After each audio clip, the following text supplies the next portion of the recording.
Hello everyone, it's me Gagan Kumar present over here to teach you physics. Let's move on to the video. Today we'll be discussing electrostatics, and in this lecture we'll be discussing what is electric charge. So let me tell you about electrostatics. So what is electrostatics? Now study of electric effects. Study of electric effects when charges are at rest. Charges are at rest. So remember, when a rest word comes, that time the word comes basically statics. So statics means it is a rest. Dynamics means it is in motion. So here electric charge at rest. So that study is basically nothing but what it is. That is here electrostatics. Electrostatics. Okay. So remember, when a charge at rest, so that means charge is not moving. Charge at rest, its velocity will be 0. Its velocity is 0, and around this charge only electric field will produce. Only electric field will produce. So only electric field will be there. So around the surrounding this charge, and its magnitude will decrease if will go away from the charge. And this rest charge also called stationary charge. Stationary charge. So when charge is at rest, not moving, its velocity equal to 0, and around surrounding this charge only electric field will produce, or you can tell a stationary charge can produce only electric field surrounding, only electric field around the charge. And here, if this charge is moving with constant velocity means moving equal distance with equal interval of time, then its acceleration is 0. So its acceleration is not changing. So not accelerated charge. If it is not accelerated charge, it will produce electric field along with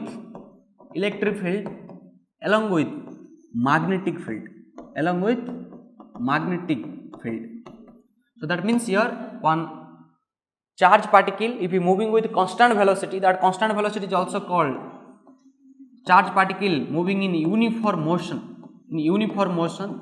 Then it produces electric field along with magnetic field also. That means surrounding this you can have electric field E vector and a magnetic field B vector. Okay, so basically we give electric field as E vector symbol in a vector quantity and magnetic field as a B vector symbol.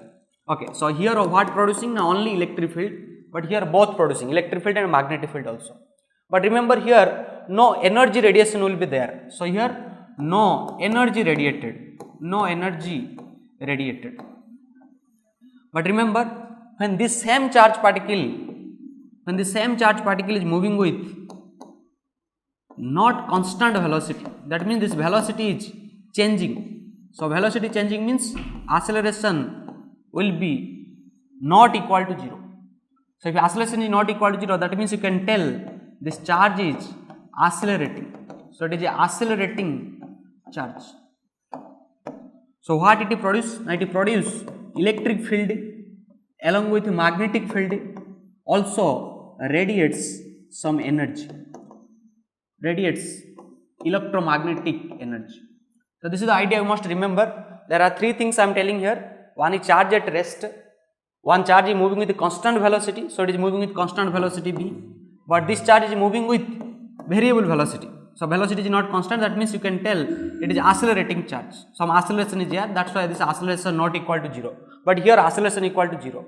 So both the cases is moving case, but this case how moving? Now acceleration 0, but this case is how moving? Now acceleration is not equal to 0. So it is accelerating charge, and accelerating charge basically radiates energy along with electric field and magnetic field will be there. Or you can tell basically in accelerating charge electromagnetic energy radiated.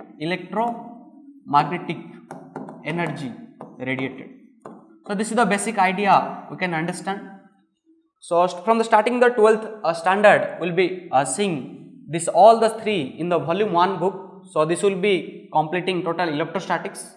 This will complete total magnetostatics along with current electricity, and this one will complete your electromagnetic waves part. So total 12th chapter will be completing based on these things. Okay, but here now we'll be seeing about charge first, and in electrostatics we'll be studying charge at rest, a charge particle at rest. Then here it produces only electric field. So from first 2 chapters around we'll be seeing that electric charge and fielding and electric potential and capacitance. Okay, so now let's move to the charge. So we need to understand what is charge, what is the property of charge, how charge behaves in a different electric field. If you are keeping some electric field you are keeping, then how charge basically behaves, what is the property of charge, like some basic property, how many types of charge is there, what is the unit of charge. So this type of some information will gather about charge. Now come to next slide. Now here let's take me next heading, charge. Remember charge basically what? Now it is the property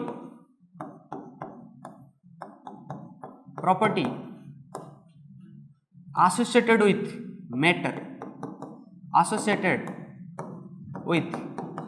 matter, which shows electric and magnetic effects.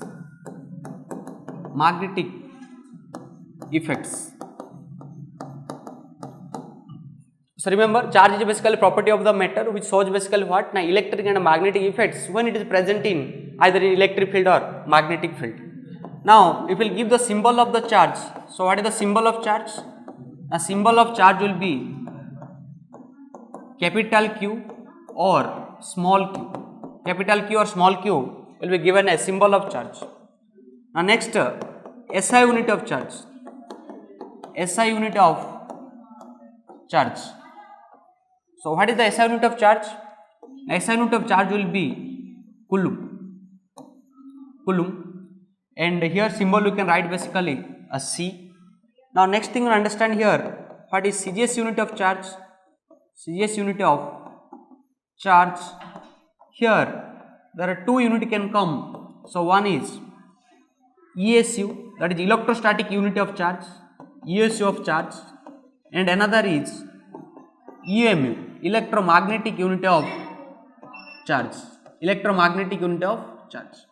So ESU of charge is called basically static coulomb, or you can write start coulomb. So it is called basically static coulomb. Static coulomb can be written as start coulomb or STC, like this type of symbol you can give. And EM of a charge, so EM of a charge you can write as absolute coulomb, or we can write as ABC symbol. So remember, SI unit of charge will be basically given coulomb, and CGS unit of charge will give basically what? One is static coulomb and one is half coulomb. So static coulomb is nothing but that is electrostatic unity, and this is your electromagnetic unity. So this 3 things you remember about the unity, and we will see what is the relation between coulomb, start coulomb and half coulomb also. Now here in the next slide we will be discussing what is the relation between coulomb and start coulomb and half coulomb. Remember, 1 coulomb is 3 into 10 to the power 9 start coulomb, which is equal to 10 to the power minus 1 half coulomb. Okay, so this relation remember, sometimes the ratio will be asked here. So what is the ratio of EM of charge by ESU of charge, or ESU by EMU, or SI by EMU? So like this type of conversation will be there. So remember, 1 coulomb equal to 3 into 10 to the power 9 start coulomb, and 10 into 10 in 10 to the power minus 1 half coulomb. Okay. Now remember, this half coulomb will be greater than this coulomb, because you see here 1 coulomb will be 10 to the power minus 1 half coulomb. So if you want to write 1 half coulomb or absolute coulomb, then it will be 10 coulomb. So this one remember. So half coulomb is the largest unity as compared to coulomb, because 10 times coulomb is basically giving what? 1 absolute coulomb, okay, or half coulomb. You can understand. And start coulomb will be the smallest unit of charge. So you can understand it is basically smallest unit of charge if you are telling, that is basically start coulomb, because 1 a coulomb equal to 3 into 10 to the power 9. So it is a very big number coming here. So that's why 1 coulomb will be greater than a start coulomb. And one thing you write here, so largest unit of charge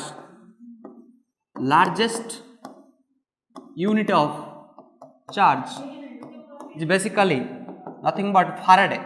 You can write as 1 Faraday, and symbol you can give basically 1F. And how much this 1F? This 1F is nothing but 96,500 coulomb. 96,500 coulomb is the largest unit of charge. Similarly, if we write the smallest unit of charge. So what is the smallest unit of charge? Now smallest unit of charge, just now I told it is a start coulomb. So smallest unit of charge that is 1 start coulomb, or you can tell that name is also called as Franklin. Okay. So smallest unit of charge is basically Franklin. Start coulomb also sometimes we can call as Franklin. So smallest unit of charge is 1 Franklin. Okay. So start coulomb is sometimes called as Franklin, and the largest unit of charge is nothing but that is Faraday, or 96,500 coulomb. Okay. So about unit, if we will check, there are 3 types of unit we told. First is SI unity, that is coulomb, and second is CGS unity. In CGS unity there are 2 things we are getting, one is ESU and one is EMU. So ESU is basically start coulomb and EMU is basically absolute coulomb, and if we will see the relation between them, so here what will happen? Now here 1 coulomb is this much start coulomb and this much half coulomb. Apart from this, we will have some practical units. Okay. So for practical units, what you can write here? Now you can write, sometimes it is 1 micro coulomb. So what it is? 1 micro coulomb. So how much 1 micro coulomb? Now 1 micro means 10 to the power minus 6. So it will be 10 to the power minus 6 coulomb. 1 millicoulomb. 1 millicoulomb. So how much 1 millicoulomb? Now 10 to the power minus 3 coulomb. 1 nanocoulomb. So how much 1 nanocoulomb? Now 1 nanocoulomb will be 10 to the power minus 9 coulomb. 1 picocoulomb. So 1 picocoulomb how much? Now pico means 10 to the power minus 12. 10 to the power minus 12. So it will be 10 to the power minus 12 coulomb. So micro, milli, nano and pico. So this is mostly we will see in the questions and all. So this type of unit will be given apart from coulomb, start coulomb and half coulomb. So micro means 10 to the power minus 6, milli means 10 to the power minus 3, nano means 10 to the power minus 9 and pico means 10 to the power minus 12. Okay. Now apart from this practical unity, we will be getting SI unity most of the time. We will be getting our unit basically either SI unit or USU of charge. So if static unit is given, start coulomb is given. So if a answer is asking in some SI unit and all, so you can easily convert by this relation start coulomb to coulomb. Okay. Now understand types of charge. What are the types of charge? Now there are 2 types of charge. So first is positive charge. Positive means what? Now deficiency of electrons.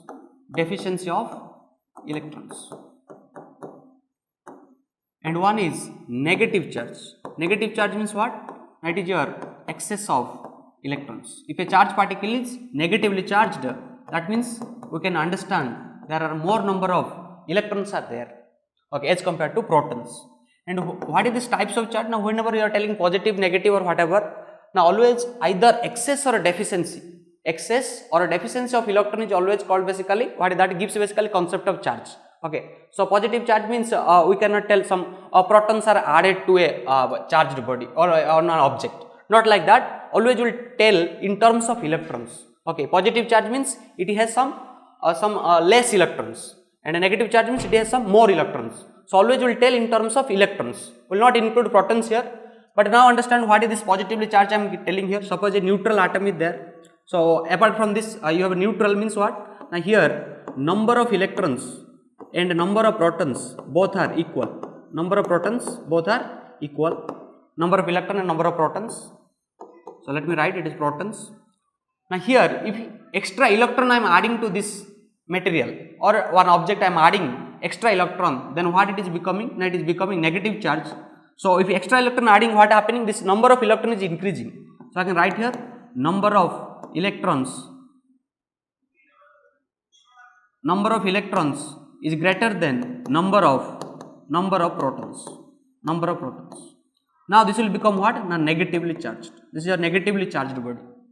Now similarly, if I am taking some electrons from this body, then what will happen? Now number of electron will be less as compared to number of proton. So here we can write number of electron is less than number of protons. So this will become your positively charged body, and this is your neutral body. Neutral body means, remember what happening here, number of electron is equal to number of protons. Okay, so what we are understanding about types of charge?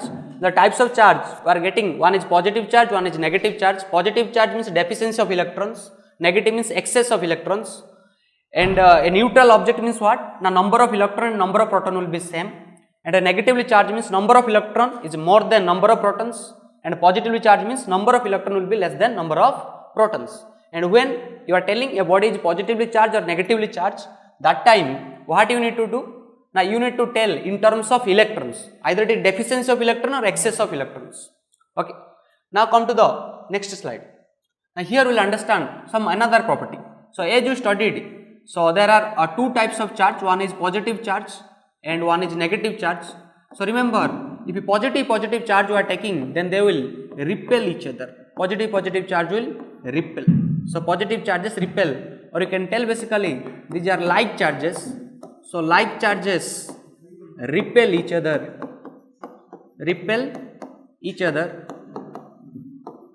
and here you can tell positive and negative charge, so they will attract each other. So positive negative charge attract each other, so you can tell unlike charges attract each other.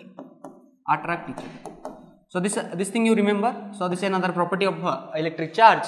So positive charge will repel and positive negative charge will attract. So both like charges are repelling each other and unlike charges attracting each other. So this is one point. Another point to remember,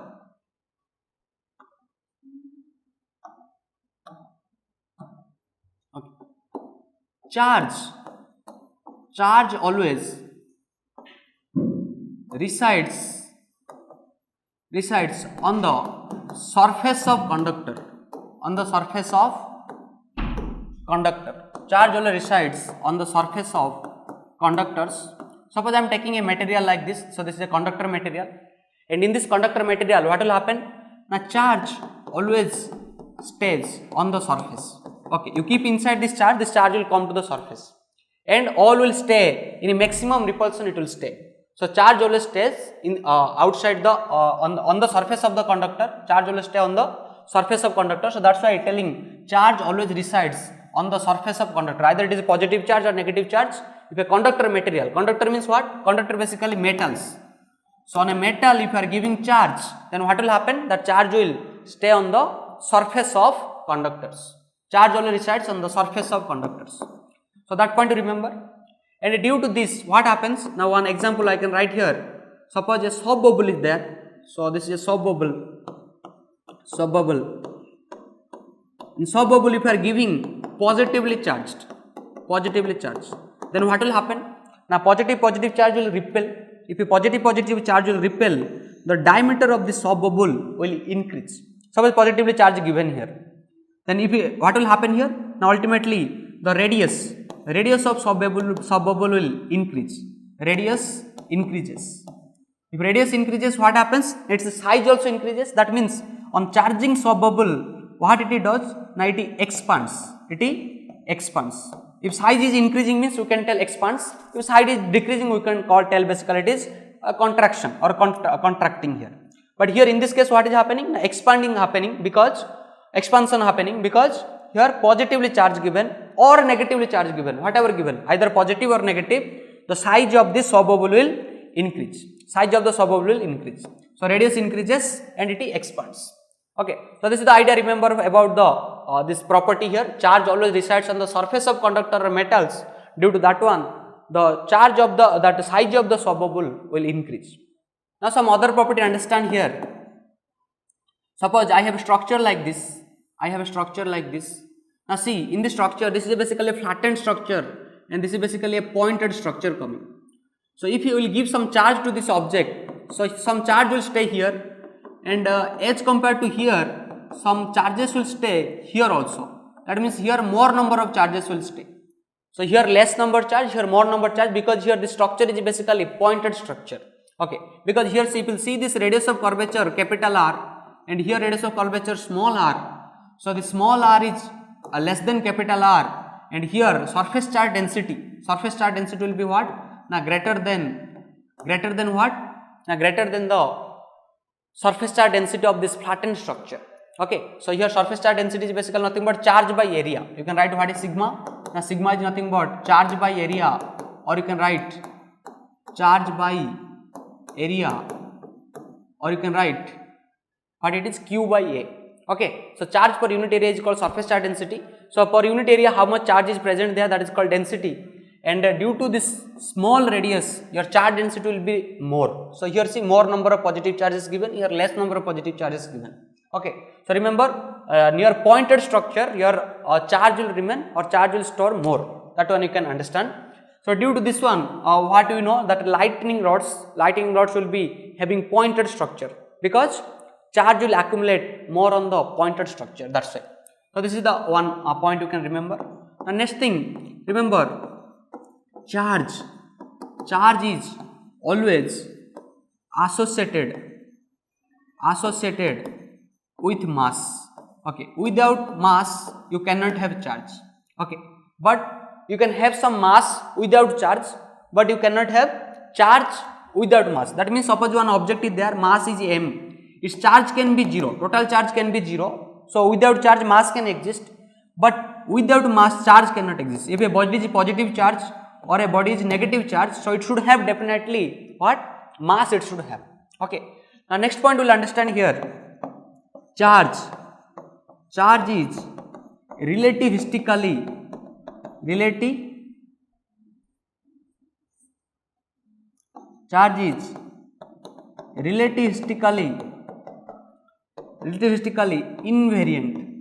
invariant. So what do you mean by relativistically invariant? Now charge on any object does not depend on the speed. Whatever speed it is moving, charge always remains same. So Q of a rest particle is equal to what? Q of a moving particle. But what type of moving? Remember, this moving should be, that speed should be nearly equal to c. That means if charge particle is moving and its speed is nearly equal to speed of light, c means speed of light, nearly equal to speed of light, that is called basically relativistic movement. So charge is relativistically invariant. So charge of a rest object is equal to charge of moving object. Okay, so that one you understand here. Another property, charge is relativistically invariant. So here just basic properties we understood about the charge. Just so here some normal properties you understand. So next class we will be understanding what is the basic properties of charge. Okay, like additivity of charge, quantization of charge, and what is your conservation of charge, and based on that some questions we will see. But this is the normal thing, normal theory about your charge. What is the charge actually, and how charge having unity and all. What is the unity charge is having some Coulomb, Faraday, and Franklin, start Coulomb, half Coulomb, like that one understanding. And what is charge also you understood. What is the symbol of charge understand. What is the type of charges we understood. Okay, so based on this we will do some questions here, and the next class will be seeing what is the basic properties of charge.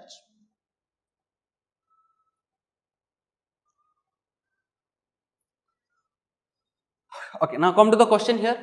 An electromagnetic energy is radiated by dash. So here some options are given: a stationary charge only, an oscillated charge, a charge moving with uniform velocity only, none of these. Now listen, just now I told electromagnetic energy is radiated by only accelerated charge.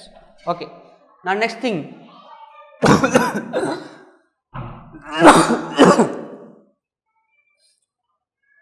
the ratio of EM of charge to the ESC of charge. Here some options are given. Now listen, we just now studied 3 into 10 to the power 9 start coulomb is equal to 10 to the power minus 1 half coulomb. So this half coulomb is nothing but this is your EMU of charge, and the start coulomb is nothing but ESU of charge. So they are asking ratio of EMU by ESU. So what to do? Now this ESU to take that side, so it will be 3 into 10 to the power 9 by 10 to the power minus 1. It is your ESU by, sorry, this is your EMU by ESU. Now here what will happen, this 10 to the minus 1 will go up, it will become 3 into 10 to the power 10. This is nothing but your EMU by ESU, EMU by ESU. Okay, so this is 3 into 10 to the power 10 will be your answer. Now go to the next question. When a soap bubble is charged, then it contracts, it expands, it does not undergo any change, none of this. So understand here, when charge you are giving to a soap bubble, either positive charge or negative charge, then what will happen? Now the soap bubble diameter will increase. If diameter increases, then what will happen? It will expand. So its radius also increases, so it will expand. So charge, if you are giving to a soap bubble, it will expand. Now next question, listen. The existence of a negative charge on a body implies that it has a dash, lost of some of its electrons, lost some of its protons, acquired some of electrons from outside, acquired some of protons outside. Remember, I told if it is body is either positive charge or negative charge, then what we can understand? Now you will tell already always in terms of electrons. Okay. So lost of some electrons means it will be positively charged, it cannot be negatively, but here they are asking negatively charged, right? So proton cannot be answer. Here also this proton cannot be answer. So only acquired some electrons from the outside. So this can be answer. So answer will be option C. So negatively charged means what? Excess of electron. Excess means electrons are added on that charge. Okay. So here will be option C the correct answer. So I hope you understand. Next class will be uploading more videos on electric charge, basic properties of charge. Keep watching the video, like and subscribe Vidya Lakshmi NEET Academy YouTube channel. Thank you very much. All the very best.